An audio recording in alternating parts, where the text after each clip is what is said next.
Hello साथियों, मैं आप सभी का अपने YouTube चैनल जीके की कुंजी में स्वागत करता हूं और आशा करता हूं कि आप सबकी कंपटीशन की तैयारियां बेहतर ढंग से चल रही होंगी। साथियों, अगर आप हमारे चैनल पर पहली बार आए हैं तो हमारे चैनल को सब्सक्राइब करके नोटिफिकेशन बेल को क्लिक करके ऑल के बटन को प्रेस करना ना भूलें। हमारा आज का विषय है हिंदी साहित्य के क्षेत्र में योगदान करने पर दिया जाने वाला ज्ञानपीठ पुरस्कार हिंदी साहित्य में किन किन को मिला है और कब मिला है। चलिए समय खराब न करते हुए वीडियो को शुरू करते हैं। पहले हम ज्ञानपीठ पुरस्कार के विषय में जान लेते हैं। ज्ञानपीठ पुरस्कार की शुरुआत भारतीय ज्ञानपीठ के संस्थापक श्री साहू शांति प्रसाद जैन के 50वें जन्मदिन पर शुरू की गई थी। 50वें जन्मदिन पर 1961 में इसकी शुरुआत की गई। यह पुरस्कार भारतीय ज्ञानपीठ न्यास संस्था द्वारा दिया जाता है। इस पुरस्कार में दी जाने वाली राशि वर्तमान में 11 लाख रुपए है। सर्वप्रथम ज्ञानपीठ पुरस्कार 1965 में मलयालम कवि शंकर कुरुप को प्रदान किया गया था। जब यह पुरस्कार शुरू किया गया था उस समय पुरस्कार की राशि 1 लाख रुपए थी। 2005 में इसे बढ़ाकर 7 लाख कर दिया गया और 2012 से इसे बढ़ाकर 11 लाख रुपए कर दिया गया। इस पुरस्कार में एक प्रशस्ति पत्र और बाघ देवी की मूर्ति प्रदान की जाती है। साथियों, साथ में ये भी जान लेते हैं हिंदी साहित्य के क्षेत्र में 1968 में सुमित्रा नंदन पंत को उनकी रचना चिदंबरा के लिए दिया गया था तथा प्रथम महिला ज्ञानपीठ पुरस्कार 1976 में आशापूर्णा देवी को बांग्ला उपन्यास के लिए दिया गया था तथा हिंदी साहित्य के क्षेत्र में प्रथम महिला महादेवी वर्मा को ज्ञानपीठ पुरस्कार 1982 में प्रदान किया गया था। 7 लाख का पहला पुरस्कार कुंवर नारायण को दिया गया था। साथियों, हिंदी की हमारी अन्य महत्वपूर्ण वीडियो देखने के लिए ऊपर आ रहे आइकन बटन को क्लिक करके भी आप देख सकते हैं। अब हम बात करते हैं हिंदी साहित्य के क्षेत्र में किन किन को यह पुरस्कार प्रदान किया गया है। नंबर 1 है सुमित्रा नंदन पंत। सुमित्रा नंदन पंत जी को यह पुरस्कार सन 1968 में उनकी रचना चिदंबरा के लिए प्रदान किया गया था। साथियों, साथ में हम सुमित्रा नंदन पंत जी के लिए विशेष बिंदुओं को भी देख लेते हैं। सुमित्रा नंदन पंत जी का जन्म अल्मोड़ा के कोसानी गांव में हुआ था। सुमित्रा नंदन पंत जी छायावाद के प्रसिद्ध कवि थे। साथियों, सुमित्रा नंदन पंत जी को प्रकृति का सुकुमार कवि भी कहा जाता है। अगर प्रश्न में पूछा जाए प्रकृति का सुकुमार कवि कौन है तो आपका जवाब होगा सुमित्रा नंदन पंत। अगर प्रश्न पूछ लिया जाए कि सुमित्रा नंदन पंत जी को किस रचना के लिए ज्ञानपीठ पुरस्कार प्रदान किया गया था तब आपका जवाब होगा चिदंबरा के लिए। साथियों, और भी प्रश्न बन रहे हैं जैसे ज्ञानपीठ पुरस्कार हिंदी साहित्य में सर्वप्रथम किसे प्रदान किया गया था तो सर्वप्रथम हिंदी साहित्य के क्षेत्र में सुमित्रा नंदन पंत जी को ही प्रदान किया गया था। या ऐसे पूछ ले कि हिंदी साहित्य में प्रथम ज्ञानपीठ पुरस्कार किस सन में प्रदान किया गया था तो आपका जवाब होगा सन 1968 में। अब हम पंत जी की कुछ रचनाओं पर प्रकाश डालते हैं। पंत जी के द्वारा ही हिंदी साहित्य का स्वर्ण युग प्रारंभ हुआ, इसलिए यहाँ पर स्वर्ण युग को शब्द से ही हम इनकी रचनाओं पर प्रकाश डालेंगे। स्वर्ण युग से हम लेते हैं इनकी रचना है स्वर्णधूलि, स्वर्णयुग, स्वर्णकिरण। युग से लेते हैं युगांत, युगवाणी और गै से लेते हैं हम गुंजन और ग्रंथि। इनकी और पुस्तक है कला और बूढ़ा चांद। इसके लिए सुमित्रा नंदन पंत जी को 1960 में साहित्य अकादमी पुरस्कार मिला था। साथियों, अगले हैं हमारे रामधारी सिंह दिनकर। ज्ञानपीठ पुरस्कार 1972 में इनकी रचना उर्वशी के लिए प्रदान किया गया था। इनके बारे में भी हम इनके विशेष बिंदुओं पर गौर करते हैं। रामधारी सिंह दिनकर जी का जन्म सिमरिया घाट, बेगूसराय, बिहार में हुआ था। यह छायावादी कवि हैं। इन्हें राष्ट्रकवि और दिनकर के उपनाम से भी जाना जाता है। इनकी कुछ खास रचनाएं हैं जिन्हें हम इनके नाम से ही पहचानते हैं, जैसे रामधारी सिंह। रामधारी से रसिमरथी, रसिममाला, रेणुका। अब ये देखते हैं, अब रामधारी सिंह से हम राम शब्द से लेते हैं कि राम का संवाद हुआ था परशुराम जी से, तो परशुराम जी से लेते हैं हम परशुराम की प्रतीक्षा। और इनका युद्ध हुआ था तो उससे हम युद्ध क्षेत्र में जो सबसे बड़ा युद्ध हुआ था वह कुरुक्षेत्र में हुआ था, तो हम युद्ध से ले लेते हैं कुरुक्षेत्र। और जब युद्ध होता है तो उसमें मार काट मस्ती है जिससे हाहाकार होता है, तो उससे हम ले लेते हैं हाहाकार। तो इनकी रचनाएं हो गई रसिमरथी, रसिममाला, रेणुका, परशुराम की प्रतीक्षा, कुरुक्षेत्र और हाहाकार। अगले हैं हमारे सचितानंद हीरानंद वात्स्यायन अज्ञ।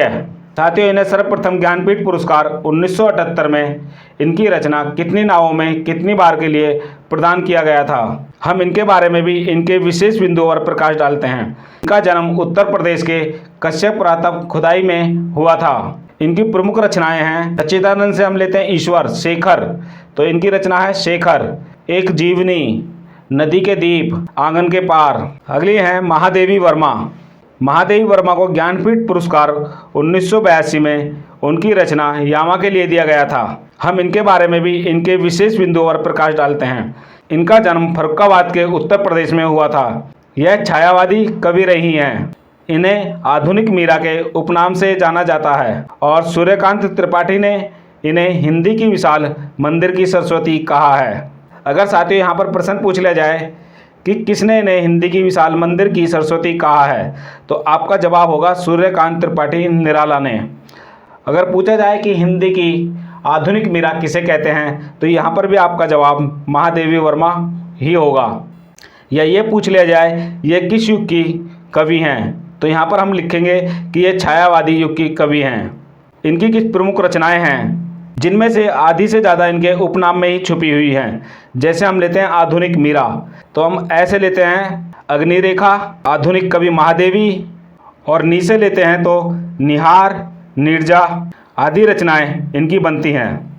और इनके उपनाम सरस्वती से लेते हैं तो सप्तपर्णा, संधनी, संकलन अतिमिका, स्मारिका आदि रचनाएं बनती हैं। तो साथियों ध्यान रहे, अगर इनकी रचना पूछता है तो हमें दो ही नाम याद रखने हैं, आधुनिक मीरा और सरस्वती।